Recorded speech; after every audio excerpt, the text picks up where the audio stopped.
Welcome back, kembali lagi di channel Atwa Hayato. Bagaimana kabar nakama sekalian? Semoga selalu baik-baik saja. Chapter 1069 berjudul Semua Keinginan yang Lahir ke Dunia Ini.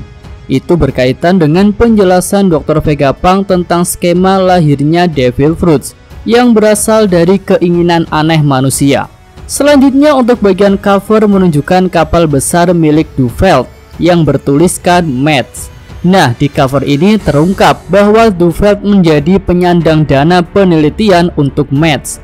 Dan dengan laboratorium yang bisa berpindah-pindah itu, anggota Mets bisa menghindari pemerintah dunia dan angkatan laut.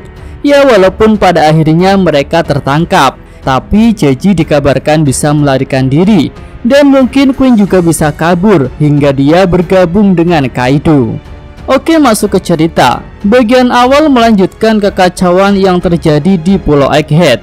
Para ilmuwan di sana berusaha melarikan diri dari para CP0.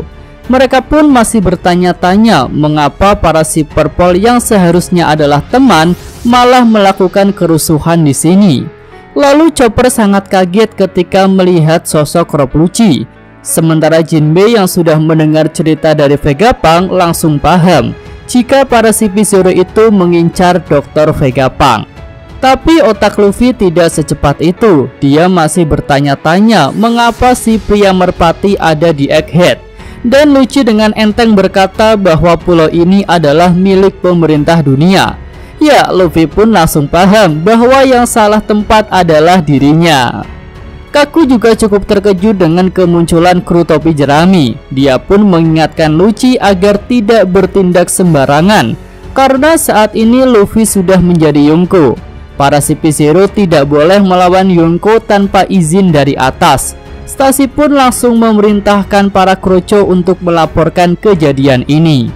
Ya, di sini jelas terlihat ya bahwa ada perbedaan yang cukup besar antara bajak laut biasa dengan Yonko. Karena walaupun sebagai musuh, Yonko juga diperlukan untuk menjaga keseimbangan dunia. Selain itu, jika memang harus berhadapan dengan Yonko, maka diperlukan persiapan dan juga kekuatan tempur yang besar. Selanjutnya, Luffy tertarik pada asap yang ada di hadapannya. Dia pun memberikan boni kepada Jinbei, dan Luffy segera berlari menuju asap hitam itu. Luffy jadi sangat terkejut menyaksikan Atlas sudah rusak parah. Luffy pun langsung meminta Chopper untuk merawat Atlas. Chopper berkata iya, tapi menurutnya Franky lah yang lebih cocok untuk merawat Atlas. Sementara itu Lucci memperingatkan bahwa ini adalah masalah internal pemerintah dunia. Ya, karena Vegapunk itu kan masih bagian dari pemerintah dunia. Tapi tentu Luffy tidak mau tahu dengan hal seperti itu. Luffy pun berkata bahwa Atlas sudah memberinya makanan. Jadi hal seperti ini tidak bisa dia biarkan begitu saja. Selanjutnya kita beralih ke markas besar angkatan laut. Di sini Akainu terkejut saat tahu bahwa Yonko topi jerami ada di Pulau Egghead. Nah, Akainu juga sudah tahu dengan maksud pemerintah dunia yang akan melenyapkan Vegapunk. Tapi sebagai Fleet Admiral dia merasa Lucci sudah lancang karena berani memulai misi terhadap Vegapunk tanpa memberitahu dirinya. Selanjutnya Akainu khawatir jika Vegapunk akan beraliansi dengan Yonko topi jerami. Jika hal itu terjadi, maka armada militer angkatan laut akan berkurang. Ya, sepertinya Akainu mengkhawatirkan tentang armada Pasifista dan Seraphim yang mungkin akan jadi berbalik melawan mereka. Lalu Akainu menanyakan tentang keberadaan Kizaru. Sepertinya hanya Kizaru saja admiral yang masih tersisa di markas besar ini. Green Bull mungkin belum kembali ke Wano. Dia mungkin masih dalam perjalanan, atau bahkan dia mampir ke Impel Down dulu untuk menyerahkan King, Queen, dan bawahan Kaido lainnya. Lalu untuk Fujitora belum mendapatkan izin untuk kembali ke markas besar. Nah, ternyata Kizaru ini malah sudah berangkat ke Egghead. Di sini admiral pengguna buah cahaya itu bergerak dengan cepat begitu tahu bahwa Yonko topi jerami ada di Pulau Egghead. Akainu pun mengatakan jika Lucci harus menunggu kedatangan pasukan angkatan laut dulu dan dia tidak boleh bertarung dengan Luffy sebelum itu.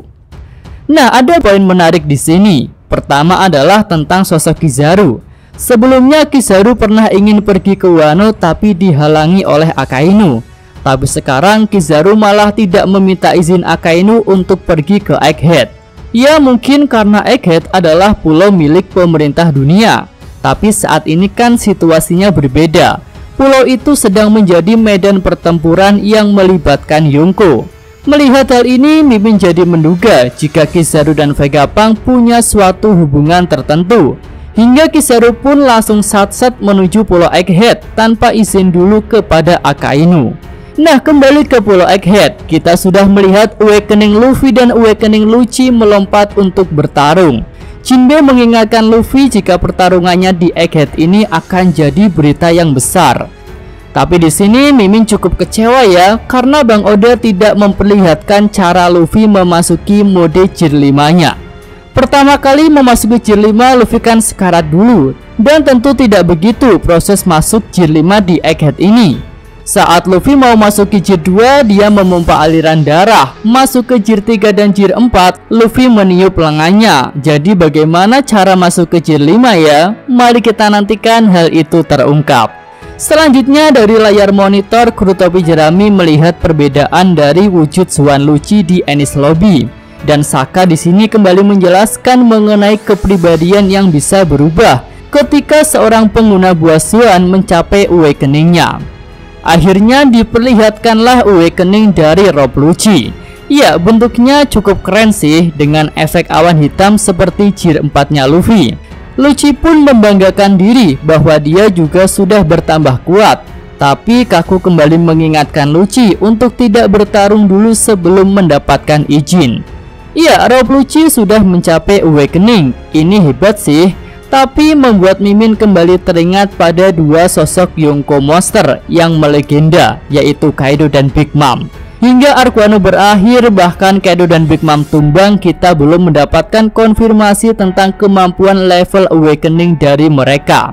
Bahkan wujud hybrid Kaido pun belum mendapatkan panel khusus yang menunjukkan bentuk awakening seperti Rob Lucci saat ini. Padahal jika melihat level dan tingkat kekuatan serta pengalaman, harusnya tidak ada yang mencegah Kaido bisa mencapai bentuk awakening seperti Lucci. Apakah ini suatu plot hole dari Bang Oda? Entahlah, semoga kedepannya akan ada penjelasannya. Oke, kembali ke cerita. Setelah melihat perubahan Nika, Vegapunk yang sedang menuju ke atas langsung heboh dan berkata bahwa Kesatria Putih sudah datang. Franky sangat senang ketika melihat Vegapunk asli datang. Selanjutnya Vegapunk bertanya apa nama perubahan Luffy saat ini. Nami terlihat bingung. Dia hanya berkata bahwa kekuatan Luffy itu berasal dari buah Gomu Gomu no Mi. Vegapunk yang punya banyak memori langsung memastikan bahwa nama Gomu Gomu no Mi tidak ada di dalam buku ensiklopedia Devil Fruits. Ya, sepertinya buku yang dimaksud oleh Vegapunk itu adalah buku yang juga dibaca oleh Kurohige. Dan jika skemanya seperti itu, maka ketika Kurohige melihat poster buronan terbaru dari Luffy, dia sudah tahu bahwa Luffy adalah pengguna buah mythical Zoan Nika. Tapi ada juga kemungkinan lain bahwa ada dua buku ensiklopedia. Pertama adalah buku kuno dan yang kedua adalah buku modern yang sudah dimanipulasi oleh pemerintah dunia. Dan tentu saja Vegapunk bicara tentang buku kuno yang otentik.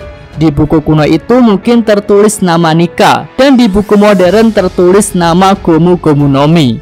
Selanjutnya Vegapunk semakin terpesona dengan wujud serba putih Luffy yang dia katakan seperti wujud dewa. Mendengar hal itu, Sanji protes karena merasa Luffy itu hanyalah orang bodoh, bukannya dewa. Vegapunk pun menjelaskan bahwa Nika adalah seorang kesatria pembebasan yang suka bermain-main dalam pertarungan, hingga tingkah konyolnya membuat orang-orang tersenyum. Lalu Nami mengaku tidak pernah mendengar nama Nika.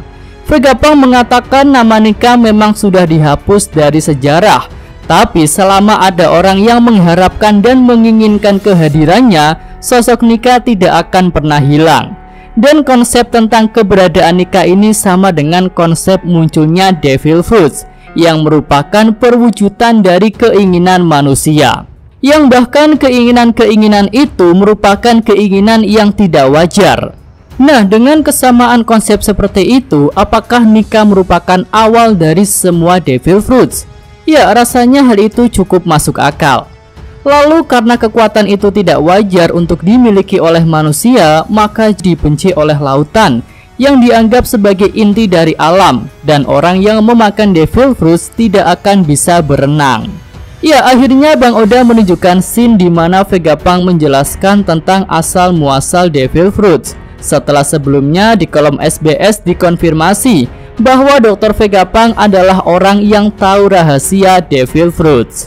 Ya, bersamaan dengan penjelasan Vegapunk ini, Luffy dan Lucci terus bertarung. Lucci menyerang dengan beringas, tapi Luffy meresponnya dengan santai dan tertawa-tawa. Hingga akhirnya mereka berdua melakukan adu pukulan yang bisa dikatakan mirip dengan scene adu pukulan di Enies Lobby. Ya, ini adalah adu pukulan yang dahsyat dan diselimuti oleh petir hitam. Dan mungkin saja panel ini adalah konfirmasi bahwa Lucci juga bisa menggunakan Housoku Haki karena ada efek petir hitamnya. Tapi tangan Luffy dan tangan Lucci masih saling bersentuhan, yang berarti Lucci belum mencapai level Housoku Haki tingkat tinggi yang bisa menyerang tanpa menyentuh. Tapi walaupun begitu, ada satu panel yang memperlihatkan efek Bussosoku Haki tingkat tinggi. Jadi sepertinya Lucci juga sudah mencapai level dari Bussosoku Haki tingkat tinggi. Ya, benar-benar peningkatan kekuatan yang pesat dari Rob Lucci. Selanjutnya Sentomaru datang dengan 3 Seraphim. Jabatan Sentomaru di sini adalah Kapten Angkatan Laut Unit Penelitian. Vegapunk pun menjelaskan situasinya bahwa para CP0 yang datang sedang mengincar dirinya. Sentomaru jadi bingung harus ada di pihak mana, membantu CP0 atau membantu bajak laut. Tapi setelah Vegapunk mengungkit masa lalu yang telah menyelamatkan Sentomaru, sosok berkapak besar itu pun langsung bersiap untuk melawan para CP0. Tanpa basa-basi, Sentomaru langsung memerintahkan Seraphim Kuma yang ada di dekat CP0 untuk menyerang. Stacy dan Kaku merasa ini adalah hal yang sangat buruk karena otoritas pengontrolan Seraphim mereka lebih rendah daripada Sentomaru. Nah, di sini terungkap tentang level kontrol Seraphim. Yang pertama adalah 5 Gorosei, kedua Vegapunk, ketiga Sentomaru, dan keempat barulah orang yang memegang chip kontrol seperti para CP0 ini. Kaku dan Stacy pun tidak punya pilihan lain selain menghindari serangan dari para Seraphim, karena jika balas menyerang, para Seraphim itu bisa rusak. Sementara itu Jinbe yang sedang berlari jadi terkejut melihat ada Seraphim yang berwujud dirinya bersama para Shichibukai yang lain. Jinbe pun tak menduga jika pemerintah dunia sudah mengkloning mereka. Nah, setelah adu serangan, Luffy menyapa Sentomaru. Sentomaru tak suka jika Luffy so akrab dengannya, karena pada dasarnya mereka adalah musuh. Lalu Sentomaru bertanya apakah Luffy akan membawa Vegapunk, dan Luffy berkata iya, karena Vegapunk menginginkan itu.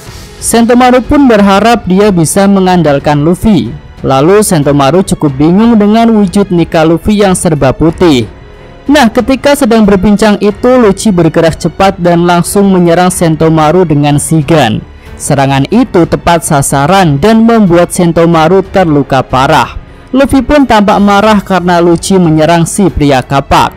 Lucci melakukan itu untuk mengambil alih pengendalian Seraphim.